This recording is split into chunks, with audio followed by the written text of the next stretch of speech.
In Acts 10:38, it talks about how God hath anointed Jesus with the Holy Ghost and with power, who went about doing good, healing all who were oppressed and harassed of the devil, according to the Amplified Translation, because God was with him. Everybody say, God is with me. I walk with God in the spirit of Noah and the spirit of Enoch. I walk with God. Why do I mention those two? Because that's what the Bible says. It says Enoch walked with God and was not, because God took him. The scripture says that Noah walked with God. Noah was perfect and just before God. That's what attracted the grace of God. All the ungodly were attracting the wrath of God. If you don't believe me, read the scriptures itself. It was their wickedness that attracted the wrath. It was Noah's obedience that attracted the grace. And it's the same way today. It hasn't changed with God. It may change in the opinion and the mind of man, but it has not changed with God. It is walking before God, blameless, as he told Abraham. Abraham, walk before me blameless. And God was with him to give him the power to do so. It's that type of walk that attracts God. What about the sinners? Well, the sinners need the message. What is the message? The message is of Jesus Christ, how that God gave his only begotten Son, that whosoever will believe in him will not perish, but will have everlasting life. The same flood that came and judged the people in the days of Noah, the fire that came and judged the homosexuals that were in the days of Lot.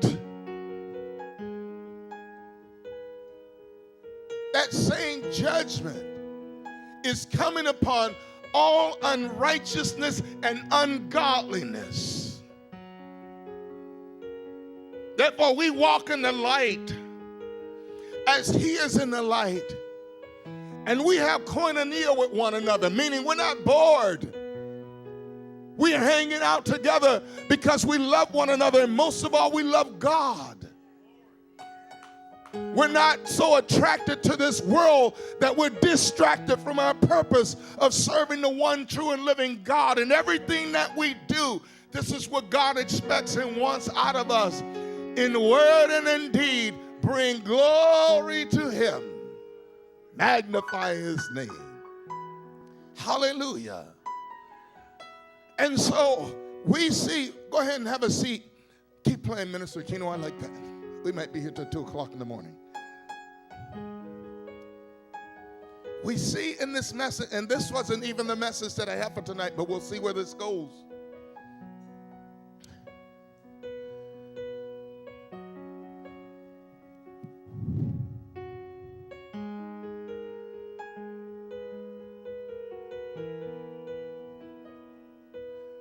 We see out of the 7 churches that Jesus unctioned John to write letters to.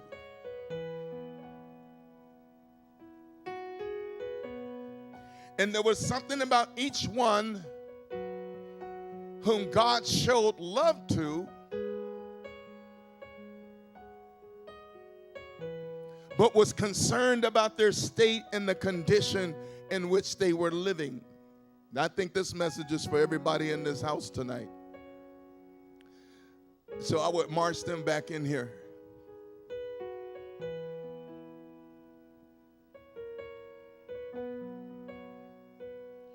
In Revelation chapter 3.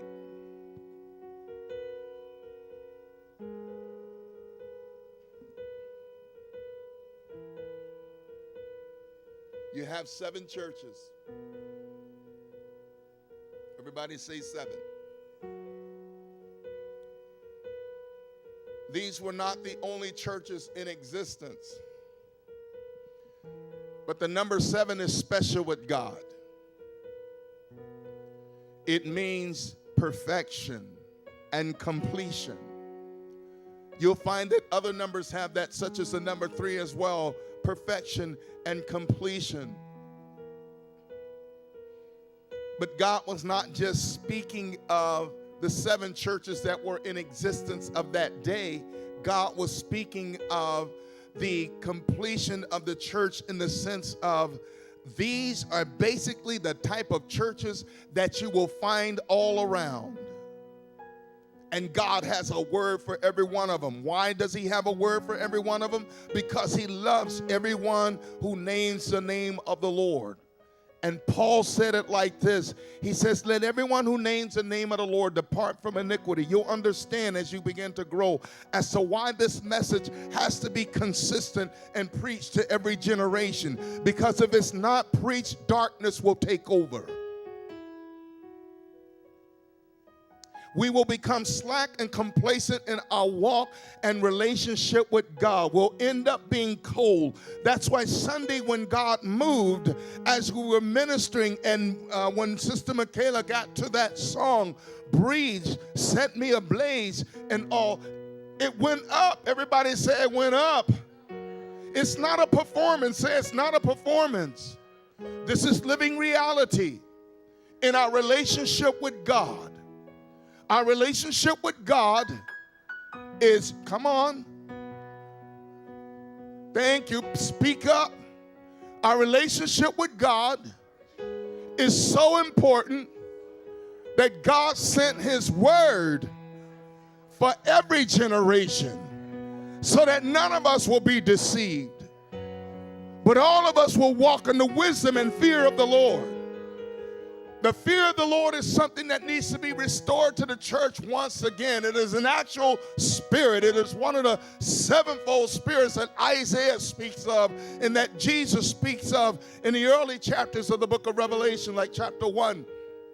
The 7 spirits before the throne of God. Then you have the 7 stars. You have the 7 churches. Is it limited to just 7? No. In 7, it speaks about the completion. How many days are in a week? And a week is not completed until all 7 of those days occur. So when we see the message to the 7 churches, he's not only speaking literally to the churches of that day, but he's also speaking prophetically about the stages of the church.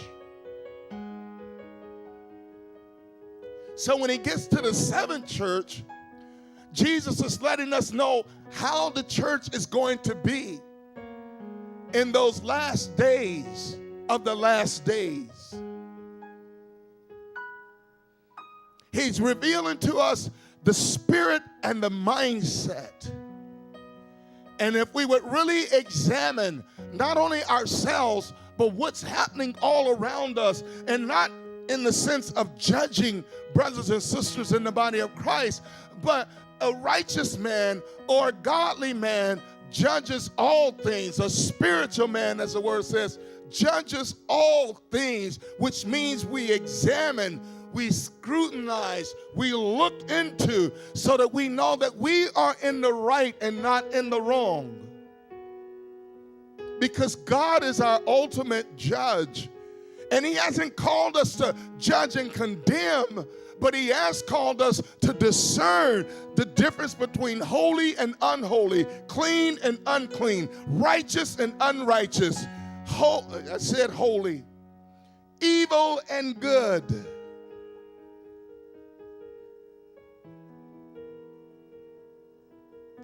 And so, as we're singing that song, as we just walked into the door of it at the last song itself, it's like it's more than just singing. It's actually praying. In song or in psalm, it's actually praying. It's developing a heart and mindset in us, because when we sing something, we actually learn it even though we don't realize it. Back in the day when radio was popular, They would play certain songs, and sometimes you'd be in a place where you could not control the songs that were sung. And so songs would come across the radio that you're not particularly attracted to. But you listen because it's being played, and it's being played over and over and over and over till before you know it, you're singing that song. Sometimes you don't like the song at the outset because it doesn't hit you. But after a while, over and over and over, before you know it, that's why they do it.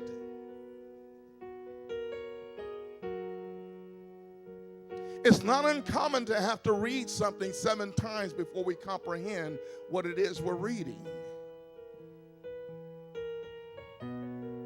It represents completion. So Jesus is not only speaking to the church at Laodicea, but he's prophesying through the church of Laodicea to let us know how it's going to be in the last days. And so here we have his message and his introductions. Verse 14. And unto the angel or the messenger or the pastor, if you will. Like how many times have you heard Pastor Lucia or others in the assembly refer to me, even Minister Aquino, I think just within a couple of days ago, the angel of the house? Can you bear witness? Raise your hand so people know. Okay. And in this case, it's not an actual, if you will, angel, but it's the leader of the house of that place. And it's like to the messenger of that house. Because the messenger communicates from what God gives him or her to the assembly. And in each one, he like says, he that hath an ear, let him hear what the Spirit of God is saying to the churches. The church is not the building. It's amazing how some people still and others before have related the church to a physical structure, a building. The building is dedicated unto God for God's purposes. But this edifice, this building that we are in right now is not the church. You and I are the church. You and I are the people of God.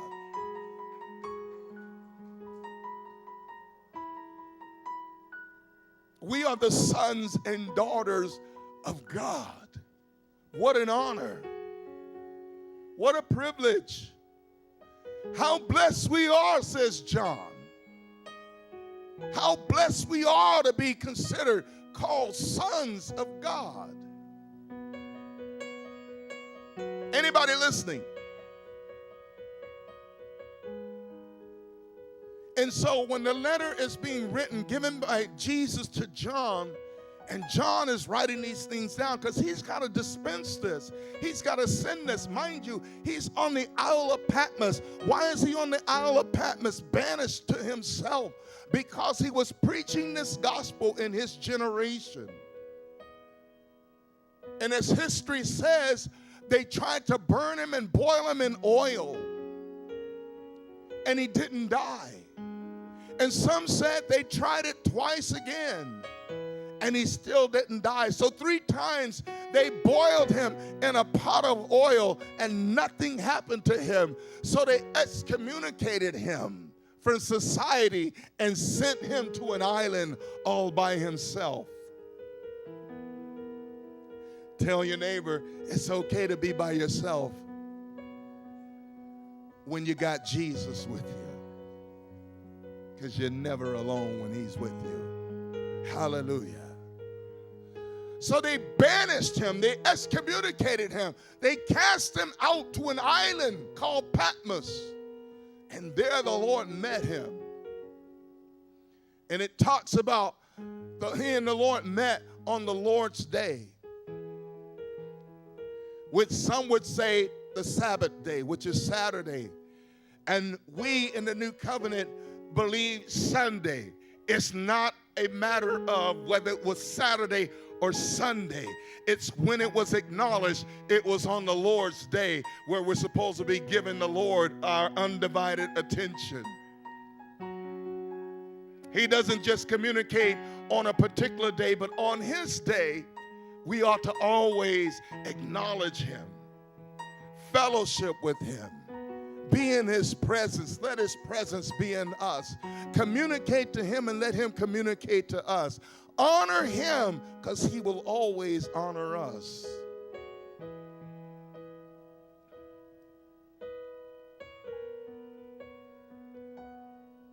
So here he is now at the seventh church, meaning he has already covered 6 churches. One of the first churches was Ephesus.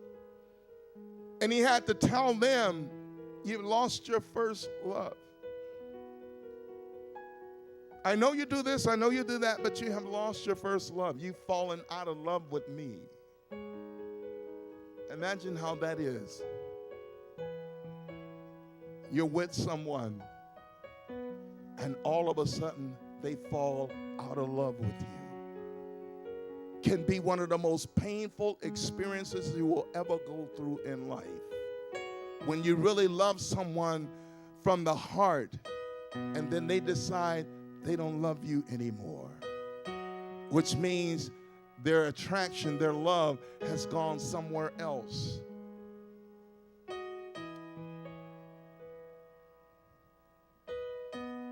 Unfaithful. Breaking the covenant if it's marriage, or breaking the relationship off, and then you have to walk around with your heart broken. And some end up reaching out to other things or to other people to try and comfort that pain. But let me tell you, it's the best thing you can do is walk through that pain. Let that pain run its course, because you're going to learn a lot, and you're going to be better instead of bitter. You're not going to have animosity in your heart. You're going to find true freedom, because you put your love in the wrong place. And just watch that person and see how they go on. Because the very same thing that they did to you, somebody will end up doing it to them. It's called the law of sowing and reaping. You don't even have to wish any ill on them, because you're a child of God. You rise above it. You hide yourself in the secret place.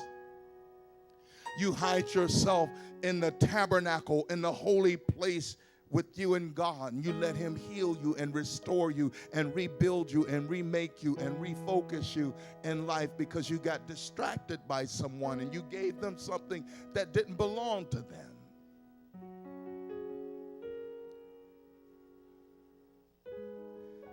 So you have Jesus. I'm not going to go through all of the churches because I want to get to this one. I'm telling you, Minister Aquino, that's good. That's real good. So he comes to Laodicea. And Laodicea is the church that think that they got everything. They got everything that they need. Let me tell you something. This will help you out in life. Don't go on your own assumptions of where you're at in life. Go by the judgment and by the truth and the authority and the power of God's word operating in your life. His word will let you know how good you're doing. Don't go sad on me. Don't go sleep on me. It's only 8:19. I still got 11 minutes. Don't go with man's opinion. Go with God's truth, because he always deals in truth.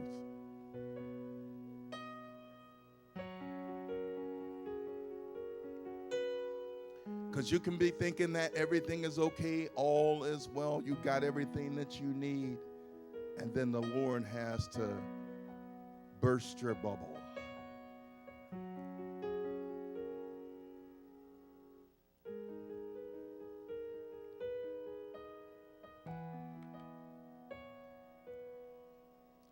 And unto the angel of the church, this is verse 14 of chapter 3, the book of the Revelation of Jesus Christ. One revelation that unfolded the end times is known as eschatology. Eschatology is a study of the end times. Jesus is outlining the end times, the way things are truly going to end up. You don't have to be unclear or unsure how everything is going to end up. Jesus lets us know. And he says, and to the angel of the church of the Laodiceans, write these things, saith, Amen. Sound familiar? We never knew that when we're saying amen, we're also calling on Jesus at the same time. Amen means so be it. It is so. Yes and amen. But here Jesus takes the title of Amen because he is the Alpha and the Omega. He is the beginning and the end. He has no creator. He is creator.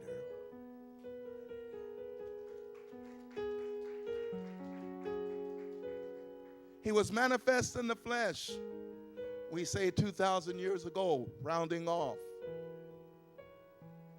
But before he came in the flesh, he already existed. These things saith the Amen, the faithful. You can always rely upon the faithfulness of God. Even when it seems like, looks like, feels like he's nowhere around and all of these things are happening to you. And woe is me. Where is God? In the most difficult times in life, people, where is God? Right here. I'm your father. You're my child. I will never leave you. I will never forsake you. I will never abandon you. All you got to do is call on me.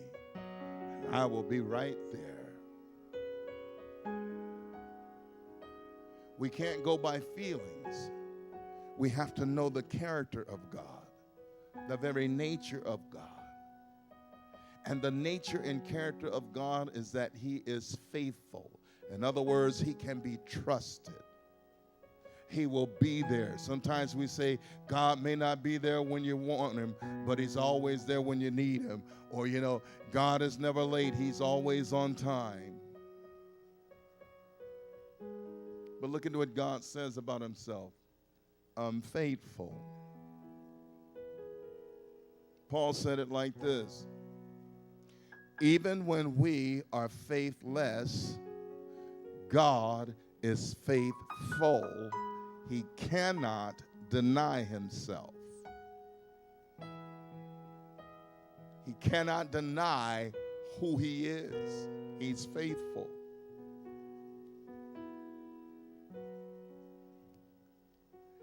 The faithful and true witness. What is a witness? Somebody, anybody, everybody talk back to me right now. The one that gives a testimony. And a witness is not a true witness until they tell unless they tell the.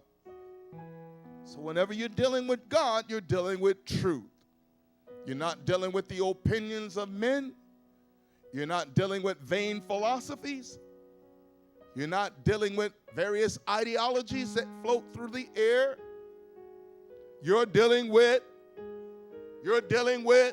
say it like the military, you're dealing with better, so much better. Doesn't it even sound better? I mean, if you go from being passive to active, which one feels better to you?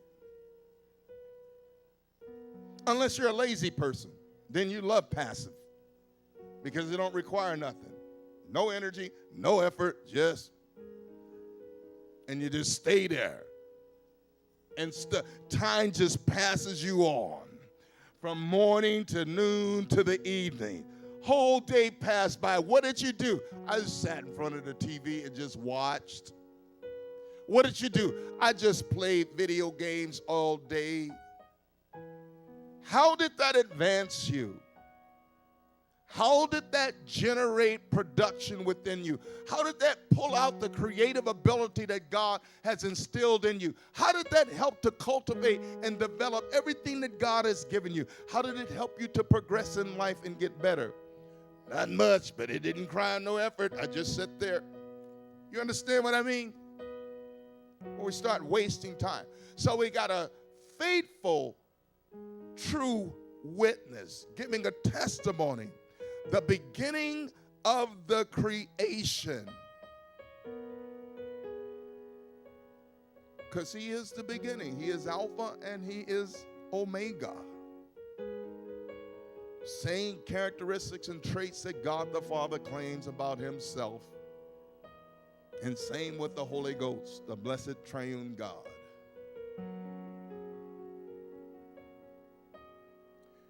The beginning of the creation of God. Verse 15, I know thy works, saith the Lord. The eyes of the Lord are in every place. Always remember this. Proverbs chapter 15, verse 3. It's one of those verses that really stood out on the pages of the Bible. And so I ate it, and I've kept it ever since. The eyes of the Lord are in every place, beholding evil and the good.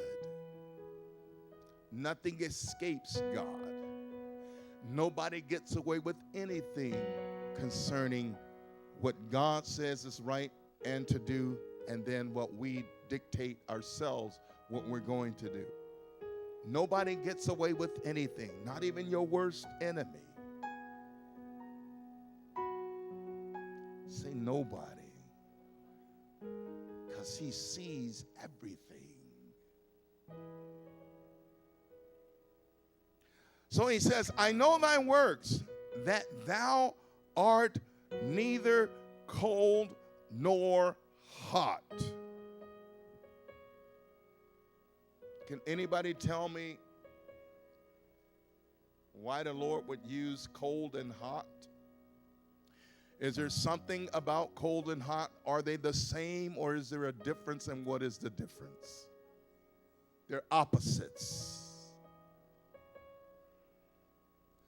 On a hot day, like today, it's wonderful to drink some cold water. We have a refrigerator at the house. It has its own character. For some reason, you put the bottled water near the back of the refrigerator and you leave it in there long enough. When you pull it out, it's got ice inside the bottle, and it is so refreshing to drink. And on a hot day, or if you've been out in the yard doing some work, it's nothing like coming and getting a cold glass of water. So that cold can be good. And then on a cold day, or in the morning when we wake up, I don't know why, but I'm just going to tell on them. The Pattons have this courage that the water gets so hot. I mean, when they fix me a cup of coffee, my tongue, it's like, and I noticed it, and I noticed it a couple of times. And so Pastor Lucia told me today, she says, the Pattons, their courage, it gets hotter than ours. And I'm like, I know. And then I check ours, and I'm like, I think ours get up to 190, at least the old one did. And I looked at it and only got up to 187. And so then I'm trying to punch this thing because I want it hotter, like at the Patton's house. Amen? I would not have known that the courage can get hotter unless I've been over to the Patton's house, and it's happened more than once. Amen. So you might like hot coffee or hot chocolate. And sometimes you like it even if it is hot outside. But especially in the winter, and you have that nice hot cup of coffee or that nice hot cup of tea. And so cold and hot can be good in a particular environment or in a particular arena, not arena, but you know what I mean, setting.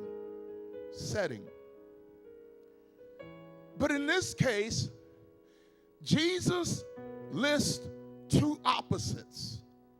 I know thy works. In other words, their works were telling Jesus, in your works, in your efforts, in your love for me, you're neither cold nor hot. So think about that. How would you like to be in a love relationship where you're hot for your, if you're a male, female friend, if you're a female, you're a male friend. You're hot for him or you're hot for her, and they are cold towards you.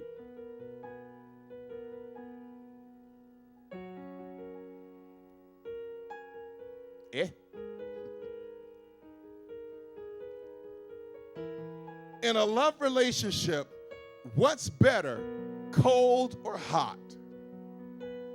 Are you sure about that? How many agree?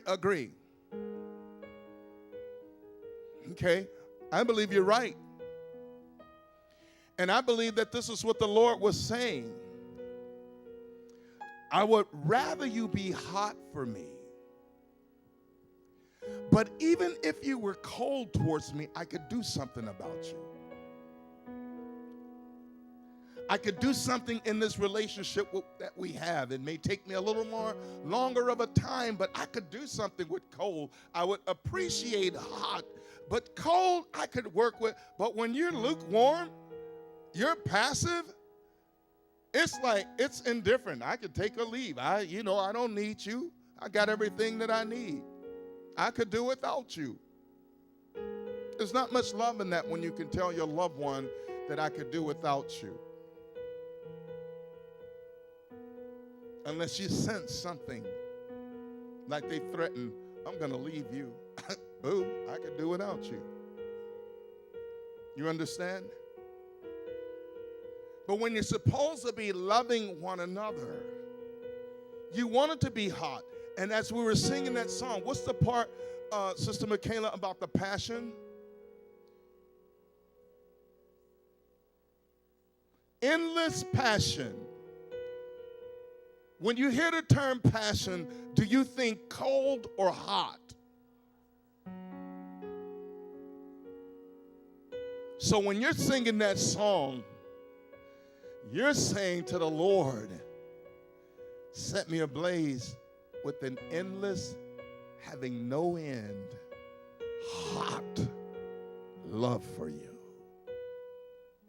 I want to be hot for you, Lord.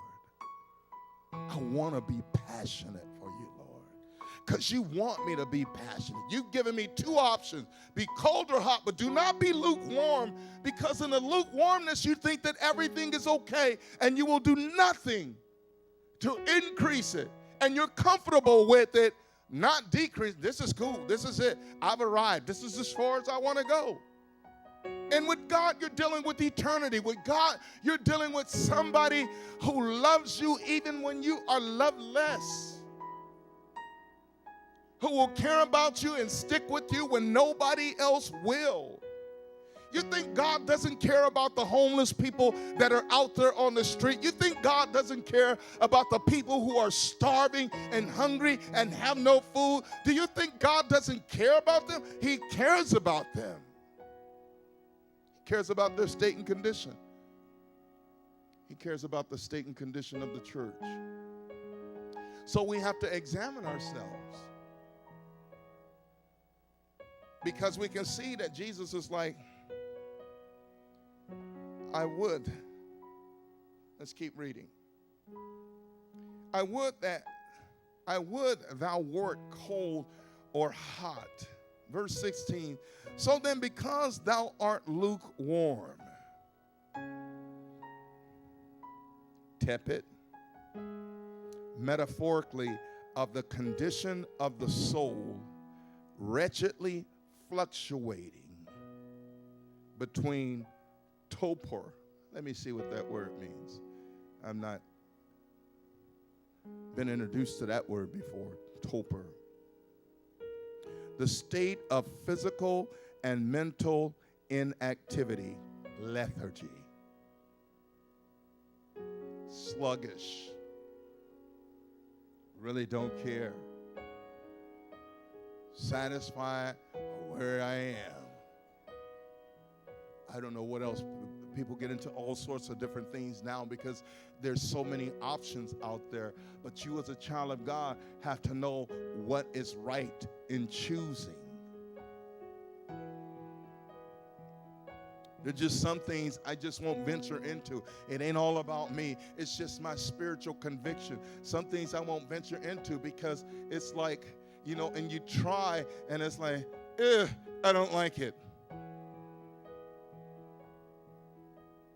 But we have to have that wisdom and discernment to know the difference between holy and unholy, clean and unclean, what is good and of God, and what is not good and is of the world. And we have to make that choice. Torpor. Everybody say torpor. It's spelled Torpor. I've not heard that word before. I learned something tonight. I hope you did too. It deals with lethargy.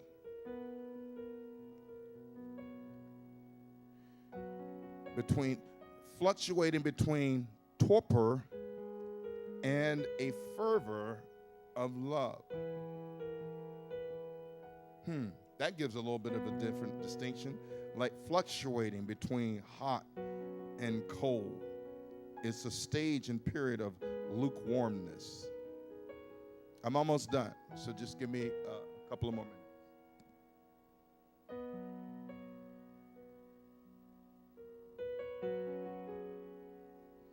Isn't that something? Because that even gives a different turn on things. One day you're hot, next day you're cold. One day you're up, next day you're down, fluctuating. Up and down, up and down, up and down, up and down, in and out, in and out. That's not the life of a believer. It is consistently in, always on, because Dad is always on for him. And neither cold nor hot, he says, because thou art lukewarm and neither cold nor hot. Now, mind you, Jesus is just being transparent. And here's a place, here's a church, an assembly. Here's an assembly of people, both then and even now in this day and time, that are just inconsistent. No particular aim, goal, purpose. Might start something and not finish. Jesus says, because thou art lukewarm and neither cold nor hot, I will spew thee out of my mouth. Now, everybody knows that's not a compliment. Everybody knows that Jesus is not being nice, but he is being honest. Remember, he is the faithful and true witness. If we ever want to know how we're doing, all we got to do is talk to him, and he will be direct and let us know. Amen? Then he says in verse 17, because thou sayest, I am rich and increase with goods. That's like being materialistic. That's like being the only thing that makes me content more than this relationship that I have with God, which is off and on, fluctuating. You've heard of like stars and all with those kind of relationships. When I say stars, actors and entertainers and all. You know, 1 minute they're on, next minute they're off. 1 minute they're together, next minute they're separated, that sort of thing. Just an inconsistency. And they measure their perception of themselves by the possessions that they have and hold. Jesus says, when a man was coming to him and saying, Lord, judge between me and my brother, that he would give me the inheritance that is due me. And Jesus is like, who made me a ruler over you? And then he says, a man's life does not consist in the abundance of things that he possesses. So whether you have a lot or whether you have nothing, that is not what your life consists of. It's who you identify with. It's who you value more than even yourself. And when you have the Lord on your side, you have everything.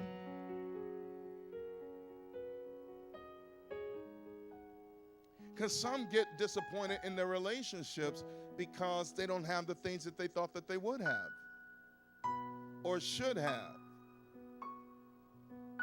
And it's like if you have Jesus, you have everything that you need right there. And make that relationship with him hot and watch the things start to overtake you. It's what he taught under the old covenant. And since we're under a better covenant, we know that we have better access with the Father. And that is, these things shall overtake you in your pursuit of God. That's how it begins to manifest.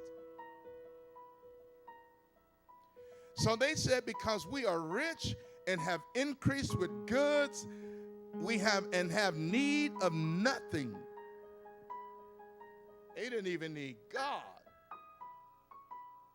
And mind you, this is a church, amen? So here's Jesus' diagnosis of the patient who doesn't even realize that they're sick. But they think that they're in perfect health because they have the things that are most important to them. And that that most important thing was not Jesus. And that is the condition and state of the last days of the church. Not everybody, but you'll have many who are only content with what the world can give them or what they can get or acquire in the world. And you can't be satisfied by those things. I shared before, I think on at least 2 occasions, but here's the third time: in the mouth of 2 or 3 witnesses, let the truth be established. The previous president, Donald Trump, wealthy man. Some say he's worth $5 billion. He says he's worth 10 or 11 billion, something like that. But he says, I know people with lots of money, and they're not happy. And when he says lots of money, he's not talking about $100, $20, or $1,000. He's talking about people in the billions, billionaires that have all of this wealth and they're not happy. Guess what? One who used to be the wealthiest man in the world and still had about $100 billion. He might have close to that or something, but after he went through a divorce, they had to split things. So he's worth at least $50 billion. And he says he is about to give the majority of his wealth to a foundation that he and his former wife formed. They're going to help to do other things in the world, but that he will no longer be in that category of one of the world's most richest persons. But he's about to abandon and forsake a lot of that wealth and probably just have enough to live on.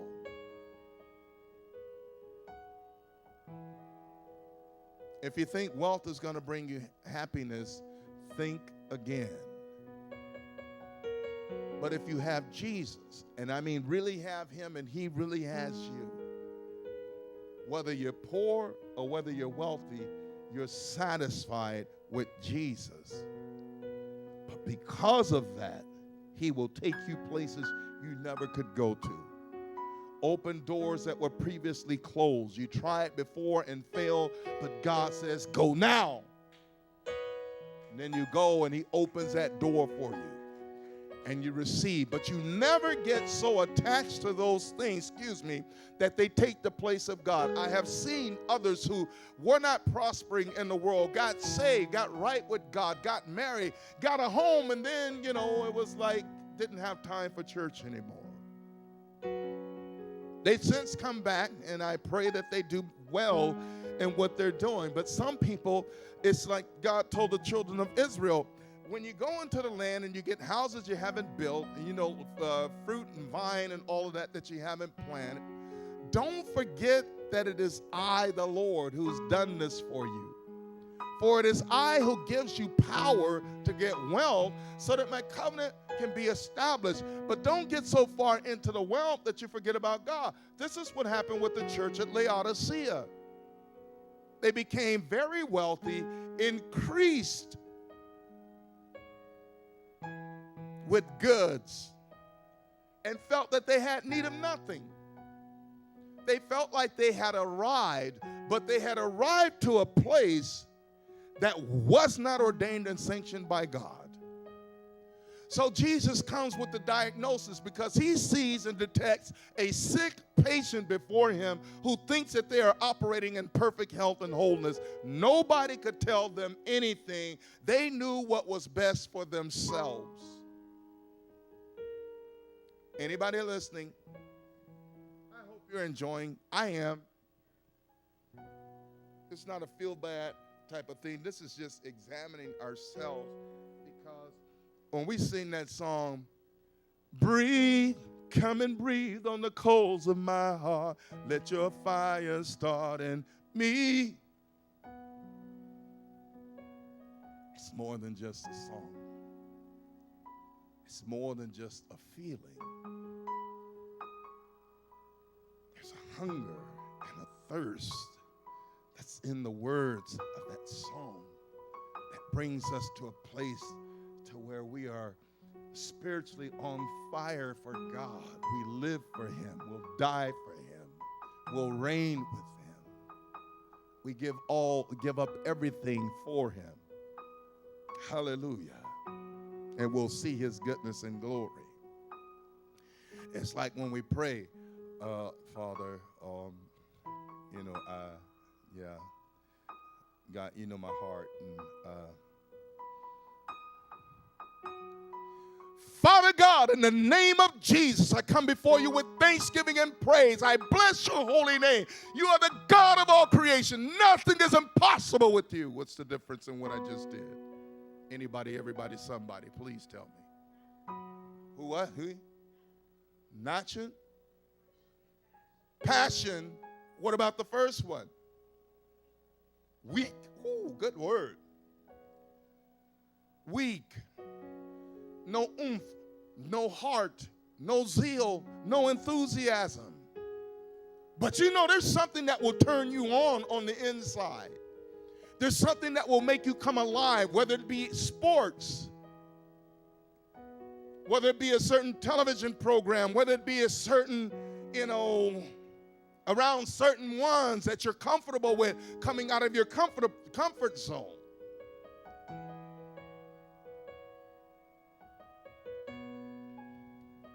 And you know how you are when you're that way. You know how happy you are. Jubilant, joyful.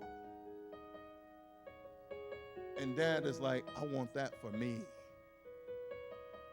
I don't mind you in that as long as it's good and right and not anything unholy or unclean or, anything that'll get you in trouble. I'm okay with your passion and zeal about that thing. I'm okay with your passion and zeal to go to higher learning and get a degree and, have a career. I'm okay with that, but let your passion for me be more than just that. Don't let that be your passion in life. Let your love for God. Look how God tells us you shall love the Lord your God with all of your heart, all of your mind, with all of your strength. I like to say with every fiber of your being, every cell within your body. Love the Lord your God with it. And then he says, and love your neighbor as yourself. Meaning you should have some love for yourself. It's right to love yourself. And it's right to love your neighbor. But you got to love me more than that. because I love you with so much love. You can never find this love anywhere else. Hallelujah. I'm trying to stop. You might want to tell Minister Aquino to stop playing. Don't listen to him.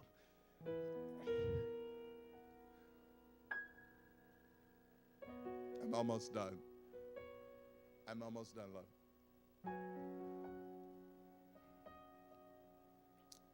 I'm having a good time.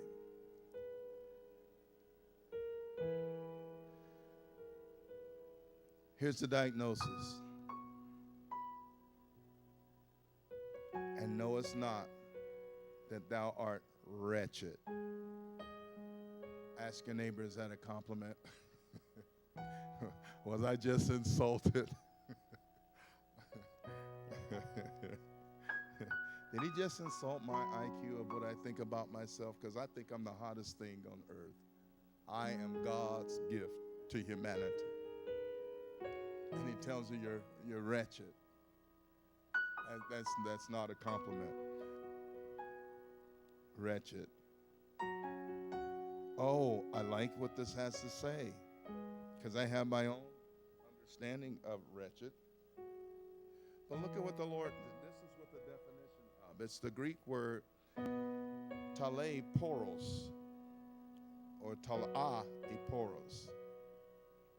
Enduring toils and troubles, afflicted, wretched. Enduring trial, that is, you're miserable. Ooh, praise God. Transparency.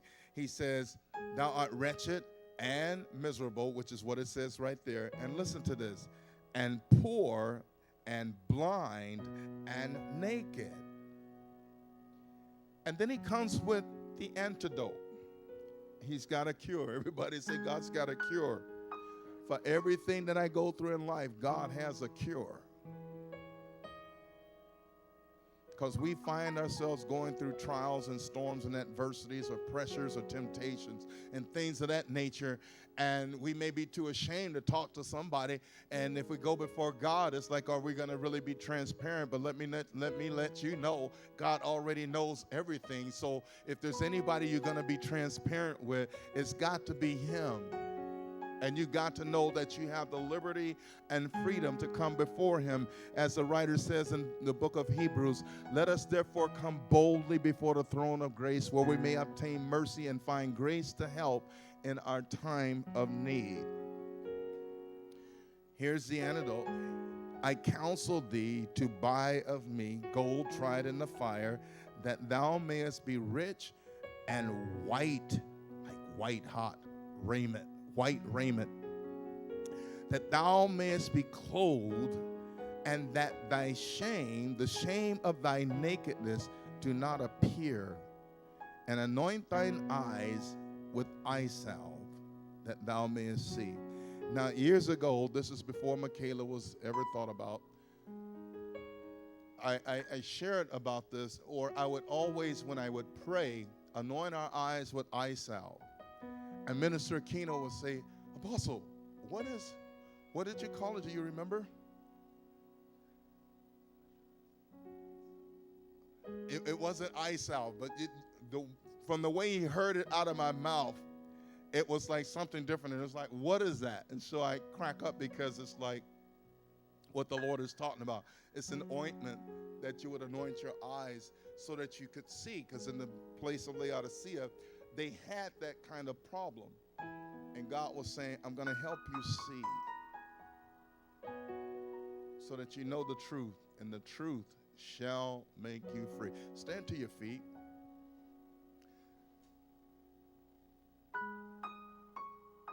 Hallelujah. Thank you, Master.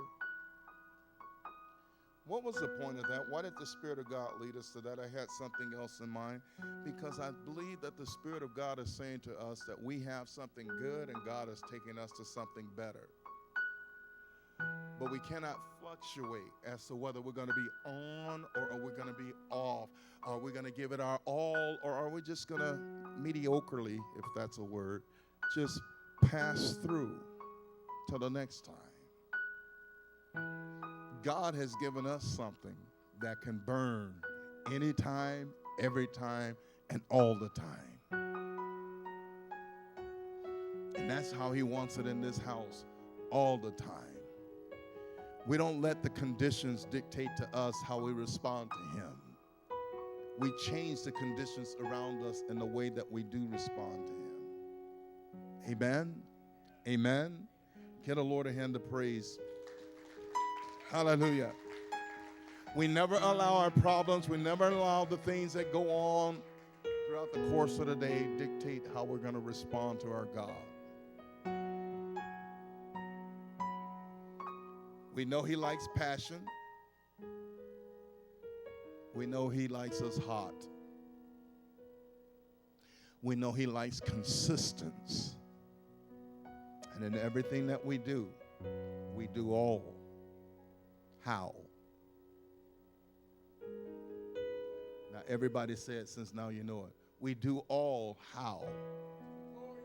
We do all how. Come on, sound like an army. We do all how.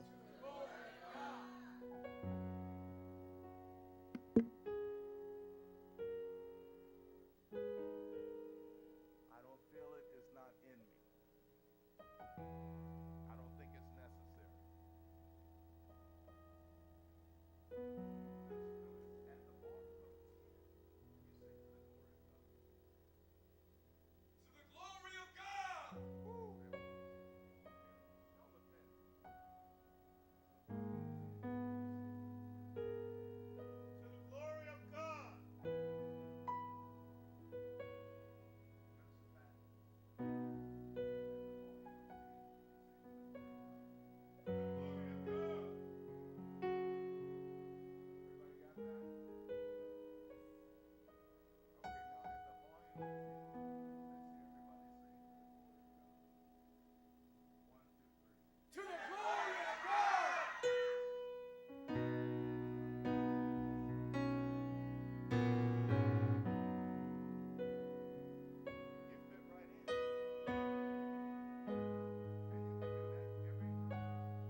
There's four extra large left, and one large.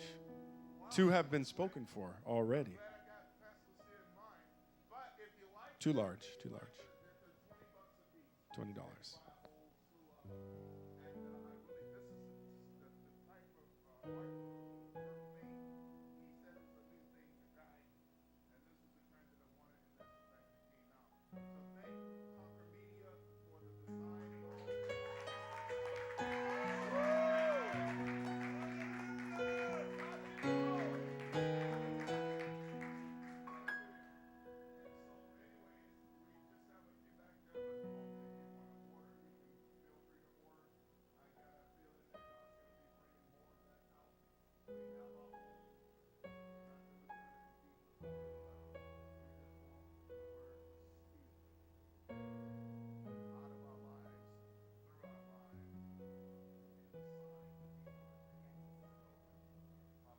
So, after